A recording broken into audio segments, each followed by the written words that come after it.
What's good, everyone? OJ here. Welcome back to another video. Today we've got a bunch of great information to go over, but before we get into anything, please make sure you hit that like button, subscribe if you're someone new, and click that notification bell to get my videos first, and of course drop a comment before you leave. Now, starting off here, we're going to go ahead and get into the Xenoblade and Chrono Cross composer is set to reveal a new gaming project apparently in February. Yes, you are hearing that right. This follows many months of speculations and videos that I've done, and I'm not quite sure what game it's going to be, whether it's going to be Xenoblade or if it's going to be Chrono Cross, but we're going to talk about this and we're going to get to the bottom of it, and we'll ultimately end up seeing what's happening here. So Yasunori Mitsuda, the composer of Chrono Cross, Chrono Trigger, and other Square Enix games, has revealed that he hopes to announce one of his projects he is working on next month, and he's also the composer of Xenoblade, which is incredible, right? So speaking on Twitter, in response to players wishing him well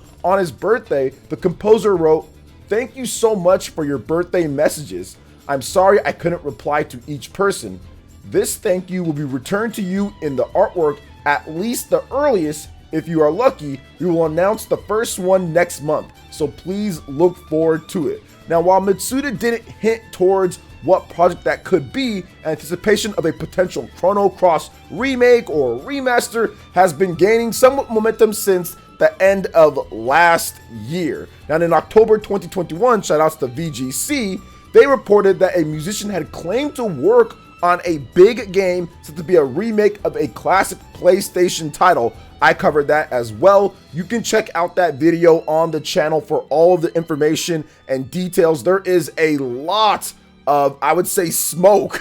There's a lot of smoke to Chrono Cross getting remastered. We also had other insiders state that yes, that's happening. So we're gonna see what it is, whether that's a Chrono Cross remaster or potentially even a Xenoblade Chronicles, because you have to remember, guys, there's also some momentum of potentially a Nintendo Direct being announced next month as well. February Directs are a thing if you go back and look at the history of Nintendo Directs. So what could it be? Could it be a Nintendo Direct and there's a game announced there? Could it be a Chrono Cross remaster, maybe at a PlayStation event? Could it be both? Could we be getting schmixed here by the man, the myth, the legend, Mr. Yasunori Mitsuda, one of the greatest, if not the greatest composer of all time for video game music? That could be it here. It really could. We could be getting both. We could be getting that there is a Chrono Cross remaster coming and there's also a Xenoblade announcement. It is very possible, and that would almost give me a heart attack, so maybe I don't want that to happen all in one go. But still, February seems to be a packed month, whether that's going to be game announcements, whether that's going to be game reveals, or even games that are launching. There are so many big games in February. It seems like everything is going down in February because the end of the year is probably going to be crazy with games and announcements and things, because everything's being packed into this first month because a lot of stuff got delayed from the end of last year. So I'm very excited to see what Yasunori Mitsuda has for us, and hopefully it is a Chrono Cross remaster announcement. Hopefully maybe we do get a Xenoblade announcement and he's going to be doing the music for this. So I am really happy to hear about this. Chrono Cross is one of the most underappreciated games in time, especially for PS1 RPGs. So I'm very much looking forward to seeing what this ends up being. And of course, if it's Xenoblade, then you guys already know how much I love Xenoblade on this channel. It's such a fantastic IP. So we need something from both fronts. Both of those entities need new entries or need a remaster or need something like that. So I'm looking forward to it. So what are your thoughts on this potential new reveal of the project in February? Let me know your thoughts in the comment section below. All right, and moving on to the next topic here, it looks like we're going to be getting another Kirby game announcement or another video game announcement coming pretty soon here from a major Japanese magazine. So a Japanese Nintendo magazine is teasing the announcement of a new Kirby game, according to a translation posted by a Twitter user. Now, according to this user, the teaser image in the January 2021 Nintendo Dream magazine translates to, quote, "New issue will release it on Monday, February 21st. In addition to details, news about Kirby and the Forgotten Land, we've also included a new game that we didn't expect. I have a feeling that this new title will be announced. Now, it's not clear if the publication is referring to a new Kirby title specifically, or just a new game of an unknown series. However, 2022 marks Kirby's 30th anniversary, and Nintendo has said to expect activity with that. Now, the next game we all know that's coming is Kirby and the Forgotten Land on the Nintendo Switch, dropping this March. So it's going to be exciting to see what other game gets announced, if there's a Kirby 99, or if there's some type of eShop game or another Kirby Fighters or something smaller that's announced alongside with Kirby and the Forgotten Land, or at least is launching alongside, or maybe later in the year, or if there's something to be happening here, or if it's something completely different. Now, this magazine picked it up as basically a Kirby type of game, but other places are reporting that, well, hey, this just might be a new game as well that they're teasing. So yeah, there's going to be more surprises this year. I know that some people are thinking, man, this year's already packed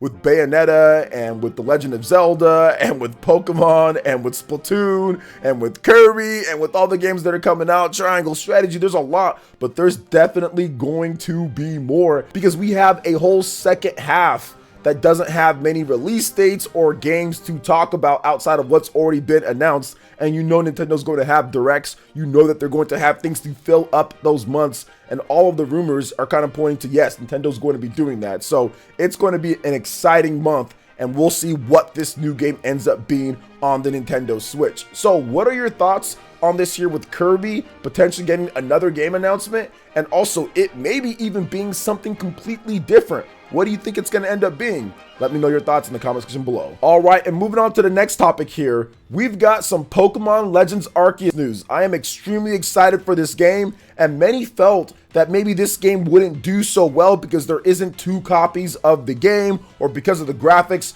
Well, think again, because we're starting to get some data, we're starting to get some analytics coming out from Japan with this game, and even here in the US with the eShop and also with Amazon, and things are looking incredible for Pokemon Legends Arceus sales potential, which is good for people who want to see this line of games continue. So shout outs to Dark Detective over there on Twitter, and here's what he had to say about the potential pre-order sales of Pokemon Legends Arceus.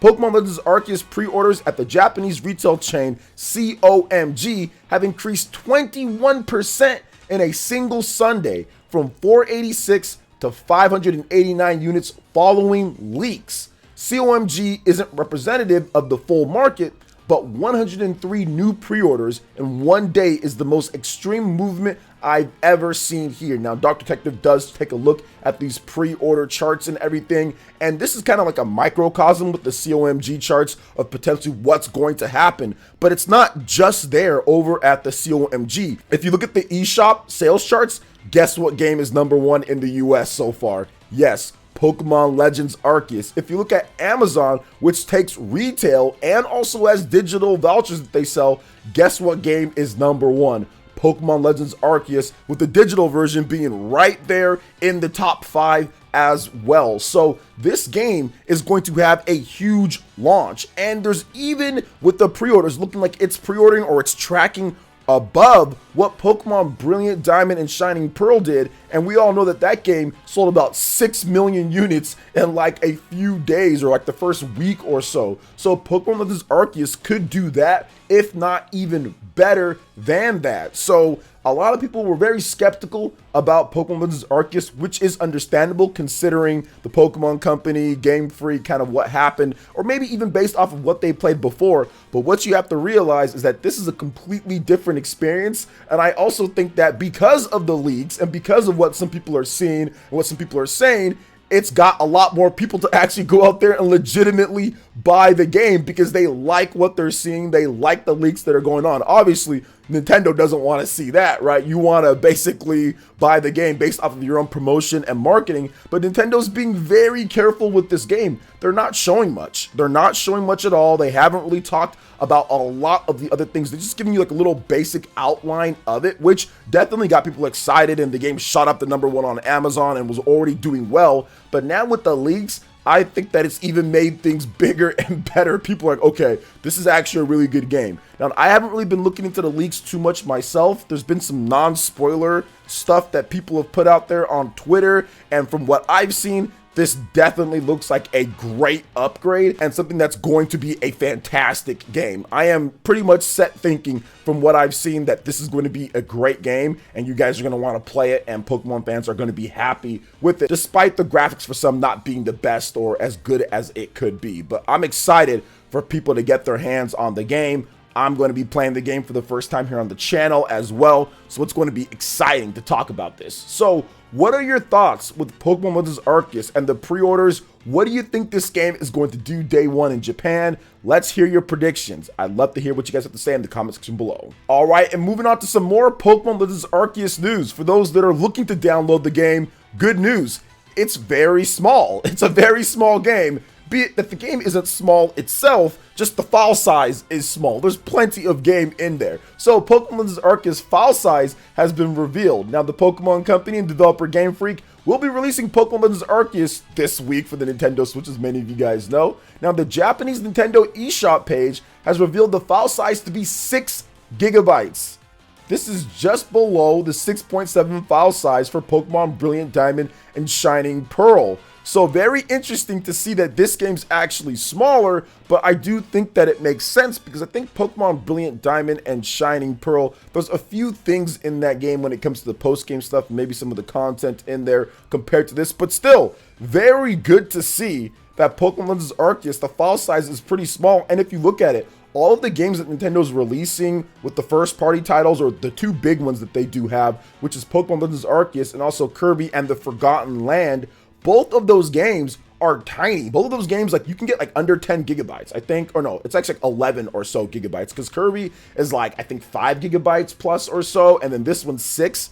So that's not a lot of space at all. And if you just picked up a brand new Nintendo Switch OLED, then you're looking pretty good right there. Or if you go get some cheap memory, you're looking pretty good with it. So it's always great to see these smaller file sizes. But the main reason why that this game is such a small file size, Nintendo does do compression and everything like that, but a lot of Nintendo's games doesn't have a lot of big voiced dialogue. And that's the thing, this game has no voice acting. So since it has no voice acting and no multiple languages and all that, then you're gonna get a much smaller file size. It has no 4K textures, doesn't have any of that. So it's not too shocking that this game is only 6 gigabytes, but once again, this is a good thing for most people that want to save on space and also have a faster download. If you're going on the eShop or if you can't find a physical copy, it's good to say, okay, it's only going to be 6 gigabytes in file size, so it's not going to take too long to download. Now, when I was in Nigeria last year, it took me, because I had really bad internet, it took me like, I think a day and a half to download SMT5, and that was definitely bigger than the Pokemon Legends. But for people who have bad internet, definitely having small file sizes is a good thing if they don't have the option to pick up physical copies if you're in different parts or remote parts of the world. So very good to see this here. But what are your thoughts on Pokemon Legends Arceus file size being so tiny here? Let me know in the comment section below. All right, and moving on to the next topic, we've got some more Horizon Forbidden West file size news, because we just talked about Pokemon Legends being pretty tiny. Well, Aloy is a big girl and she rolls on a big system, so she's gonna need some big textures and some big file sizes to go along with that, because Horizon Forbidden West on the PS5 is officially 86 gigabytes. So yes, a full 80 gigs over what Pokemon Legends is, but obviously you get much better graphics and everything with that and the voice dialogue. But check this out, guys. In Europe, it's 96 gigabytes, so it's even a bigger girl in Europe when it comes to it. So Guerrilla Games Horizon Forbidden West is less than a month away. February, it's coming up pretty soon here from launch. And we've got some new information according to the PlayStation game size on Twitter. The upcoming PlayStation 5 game is apparently 85.913 gigabytes. And in Europe, it's 96.350 gigabytes. Now, the file size for the game in Japan has yet to be posted. The figure doesn't include day one updates either. Horizon Forbidden West is launching for the PlayStation 5 and PlayStation 4 on February 18th. So get your hard drives ready, get your SSDs ready. This is going to be Aloy's biggest adventure yet.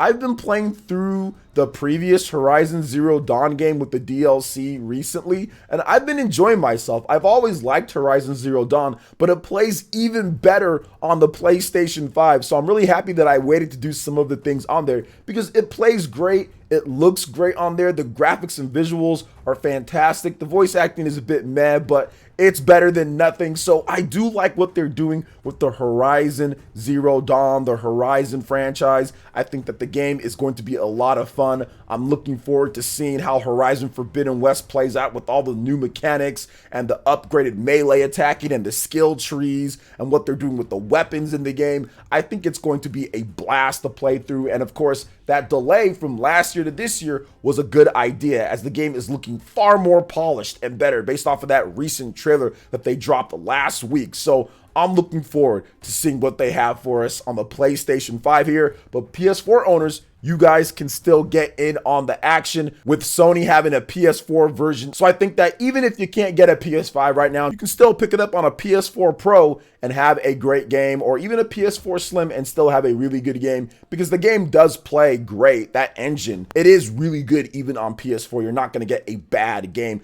It's just going to be a lot better on PlayStation 5 with the technical aspects of it. So what are your thoughts on Horizon Forbidden West clocking in heavy on the scale? 86 gigabytes, 96 gigabytes, depending on where you live or what region. Let me know in the comment section below. All right, and moving on to the final topic here. The dude, the Yakuza creator, he's finally got his new team in place, and the news has broken. It is out there. NetEase establishes the brand new studio, Nagoshi Studio, led by Yakuza series creator Toshihiro Nagoshi. So NetEase Games has announced the establishment of Nagoshi Studio, a brand new game development studio headquartered in Shibuya, Tokyo, and led by Yakuza series creator Toshihiro Nagoshi as its president and CEO. The studio will focus on developing high-quality console titles that will be released worldwide. Now, Nagoshi left the Ryuga Gotoku studio and Sega back in October 2021 with right-hand man Daisuke Saito, who is also a founding member of Nagoshi Studio. Now, they put out a big, long message from Daisuke and from everything, and their message and what they plan on doing and their profiles and who's going to be there. So you guys can check it all out. But it looks like they're going to try to create high quality third-person action adventure games that have that rich narrative and that fun gameplay style that the Yakuza series has, or Lost Judgment does have, because those guys are the founding members of it, and it turned it into a multi-million-dollar business within Sega itself. So NetEase is looking to have the same type of, I would say, passion and the same type of business acumen that they did to bring to that series to light and make it a more of a worldwide brand that they can do with something new. And I think that with the type of style that those games were, I think that they're going to be able to get it done. NetEase has a ton of money. Obviously, they brought over a lot of talent. They got to get the programmers and developers all into play here. But I think that they're going to maximize what NetEase gives them. And I think that we're going to get some incredible games from Nagoshi, because this guy has made all sorts of stuff. When he started at Sega back in the day, this man did F-Zero. This guy did Super Monkey Ball. He did, Yakuza. I mean, he knows how to make a high range and different types of games. So I think that this is going to be a very good thing for gamers, as we're still going to get the Yakuza games and the Judgment games. I think that he taught enough people back at Sega to make sure that those games are good. Plus, we're also going to get these games here too. So I think that it's going to be good for everybody all around. So what are your thoughts on all the different topics that we covered here today? Let me know in the comment section below. All right, guys, that wraps it up for this video here. Thank you so much for watching. I do appreciate it. Please make sure you hit that like button, subscribe if you're someone new, click that notification bell, and we will see you for the next video. Peace.